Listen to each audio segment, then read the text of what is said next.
is In Demand on the day that Born This Way is released, and on the night of it, we're Born talking. This Day. Yes, Born This Day. We're talking to the lady behind it, one of the most iconic, daring, and powerful women in the world, Lady Gaga. How are you? Wow, that's a very nice introduction. Thank you. Listen, good to have you on the show tonight. I'm really so excited. I can't believe it's finally here, May 23rd. It's the big day. Paws are up. We are ready for it. Yes. Yes, they are. I like it. Now, you have been ranked as one of the most powerful women in the world, number 7 on the Forbes list. I mean, that is a big thing, a big accolade. How does that make you feel? I actually, I don't know. The word power, I don't know. It's an interesting word, isn't it? You can do good or do bad things. But I'm just really grateful that I get to make music and I love my fans. And if we look back to where it started for you, when you were in the underground clubs in New York, doing open mic nights, now to where you are, a global superstar, your lifestyle has changed. How do you deal with that change in lifestyle? Everything is, it's very different, but what's nice is I'm not different. And I love my friends. I love New York. I love my old neighborhood, and I still live there. And I'm just really lucky I've got good people around me. I go to the same bars, drink the same whiskey, and make the same music. That's what we love to hear. Yeah. But that's it. Keeping that normal Jameson. sound. Yeah, Jameson, yeah. Yeah. I like it. That's always when I know the song is pretty much almost finished. It's when I get drunk and put it on and I stop thinking about what I'm going to change and I start dancing. So that's the point. That's the finish point. Yeah, because if I've had a couple drinks and then I decide to just start dancing, that means that the song is taking over and I'm not overthinking it so much anymore. As all the little monsters do. That's how we enjoy it. And we go onto YouTube, we see your fans emulating you, covering your tracks. How does that make you feel when you go onto YouTube and there are millions and millions of people doing this? I love it. It's my favorite thing about the internet is how it can connect people and bring people together. It can be such a wonderful creative force and such togetherness. That's what's so nice about Twitter too, is I get to really stay in contact with my fans and talk to them and have a real friendship. And this all comes with a heavy workload. You seem to be never off the road. You seem to be performing all the time, on tour, at festivals, everywhere. How do you cope with the busy, hectic lifestyle? I just feel I'm really passionate about what I do. And I've been working and, dreaming on shooting stars my whole life to be where I am now. So now that I'm here, I'm just really happy. And you obviously have to have time out. Like you said, you like to go to the bars that you grew up going to in New York. Do you like to escape from it all, go away to somewhere in the world and switch off completely? Well, I'm able to do that just, on my own. I like to joke that I'm a show with no intermission. I like it. And do you get to just sit at home when you're back in New York, just sit in your own place and watch TV, lie on the couch? Does that happen? Sure, I do. I watch Cops. Right, okay. What else? What other TV shows are you into? Mostly Cops. Right, okay. And then what about movies or anything like that? Do you get to go to the... Oh, yeah. Well, I love Casino. And I love watching Rocky. Oh, yes. It's a timeless movie. It's just, all of them are so good, and I always feel so inspired when they're... The hard thing about Rocky, though, is I do like to watch movies while I fall asleep, and with Rocky, you watch Rocky and then you want to run a marathon. It just gets you so pumped up. Do you get that on the iPod? Get that song on the iPod and then Yeah, start punching Eye of the air? Tiger, yeah. Yeah, that's it. Well, listen, let's get on The Edge of Glory from the album, which is out today here on In Demand, and we'll chat more with you, Lady Gaga, next.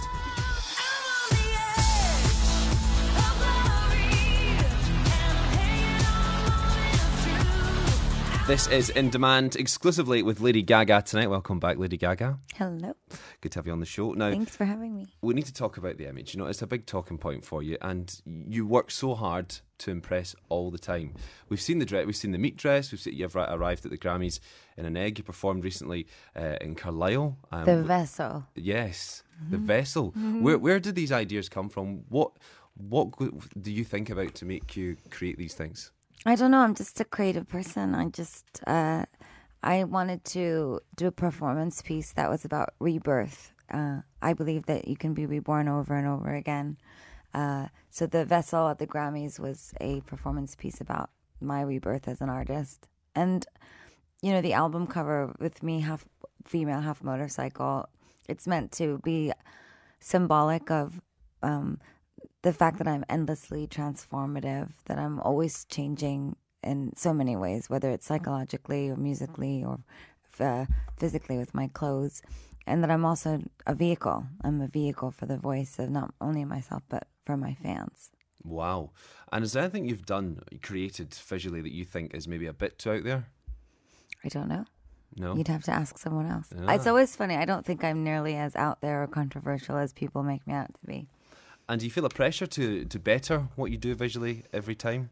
Yes, always. It's not to better, but just to keep evolving and moving forward. I don't believe in I mean, I certainly am in competition with myself, I suppose, but what's nice about art and music is that it never dies. You know, once you make it, it's there forever. And is there someone you turn to perhaps debut any outfits, any visual concepts before it comes to us? Well, the House of Gaga. So my friends who are on the road with me mostly, and they're all around the world, just young people, friends of mine that I work with all the time, creatives and everything. Also my sister. My sister's a designer, and she's younger than me, and she loves pop music, so I always play her my songs. My mom, my dad. Wow, the House of Gaga sounds like a really cool place to work. Young people that just a really creative environment. Yeah, and there's a lot of them in London, actually, so we've all been having a really good time here. I've been really happy with how all the performances have looked, and it's just been really great. Do you have a different house in each country or each major city? No, it's more of a, you know, ideological house. Right, We're okay. just sort of our own, you know, wish to be Warholian factory, and we just really love art and music and technology, and we make stuff that we love for each other. And did the House of Gaga dress you or come up with what you wear on a daily basis? Describe the outfit that you're wearing tonight. Well, this is just a skirt that Vuitton sent me, and this is just a stripper bra, and I sewed my earrings onto my boobs. That's what I didn't want to look there, but that's your earrings. It's okay, that are doing you it. did Okay, anyway. Okay, right. I just wanted to check. And killer heels as well. They're big thank heels. Yeah, we like that. And who would you say is your influence musically and also in fashion? Musically, I have so many influences. I'd say that the sound on the album is, I've been saying avant-garde, techno, rock, fantasy, pop, dance music. Like it. And yeah, I mean, I have so many influences. I like to create hybrids, you know, things that take from the past and then sort of split and morph into the future. Well, let's get on a track from one of your, let's say, your biggest influence in music. Who would that be and what would the song be? My biggest influence in music. Well, right now I would say Bruce Springsteen is a very big influence for me. Very big influence. Clarence Clemens from the E Street Band played on The Edge of Glory as well as on Hair on the album. He's an amazing saxophone player. And yeah, he represents my childhood in so many ways because I used to listen to Bruce with my dad when I was little. So when my grandpa died this year and I wrote The Edge of Glory, I asked Clarence if he would play saxophone on it, and it was really sweet because it was sort of this moment in the middle of the song where I'm celebrating my youth. Wow, well, let's play Bruce Springsteen right now on In Demand. In Demand. This is In Demand. This is In Demand tonight with Lady Gaga. Welcome back, Lady Gaga. Hello. Everyone has the little monsters have their paws up for this, and like I said earlier on, it seems that you're constantly on the road. The Monster Ball tour just seems like it's constantly everywhere, and you're always working. You're always on the road. What is it like to sell out venues across the globe? It's exhilarating. It's mind-blowing. There's nothing like it. It's my favorite thing that I get to do other than writing music is performing. I just love performing so much. It's amazing. And I wrote the album with that in mind. You know, when I wrote The Fame and the Fame Monster, when I wrote The Fame Monster, I had fans. But when I wrote The Fame, I didn't have fans. So now that I have this huge audience in this show, I really built the album and wrote the album knowing that I would be touring and knowing what they would sound like in an arena. This album on tour is just going to be like nothing we've ever seen. I don't think so, yeah. I think it's going to be really special. And how much of a part do you play in shaping the live performance? Is it completely you that's at the helm and controls it all? I'm at the center of it, but, you know, like I said, the House of Gaga we're a team, so it's really nice that, you know, everyone gets to, like I said, I'm a vehicle. I like to be the vehicle for lots of people's artistic visions. Like the pregnancy outfit in the coffin, I didn't design that. It was designed by my friend Charlie, and he sent it to me. And then I had the idea for the coffin with the House of Gaga. And then split second right before the show, I said, I have to be pregnant in that coffin. I just put it on, we did it, and that was it. And wow, there it was. I love that. Now, the album is out right now, Born This Way. This is an album that you wrote, like you said, to perform live. Was this harder to create than the previous albums, The Fame and The Fame Monster? No, it was great and wonderful. I love making music, so hard wouldn't be the word. It's certainly the most important piece of music that I've made. And it's the most inspired and the most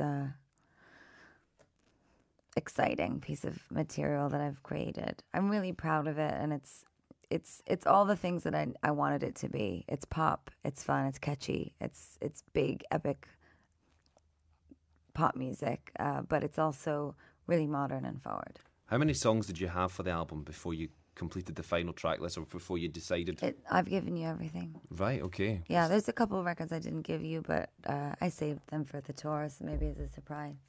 Well, listen, let's get on one track from the album right now. Lady Gaga, it's been an absolute pleasure to have you on In Demand tonight. Hello. Let's get a track from the album on. We've already played The Edge of Glory. What track would you like us to play? Why don't we play Hair? Let's get it on In Demand right now. In Demand. This is In Demand.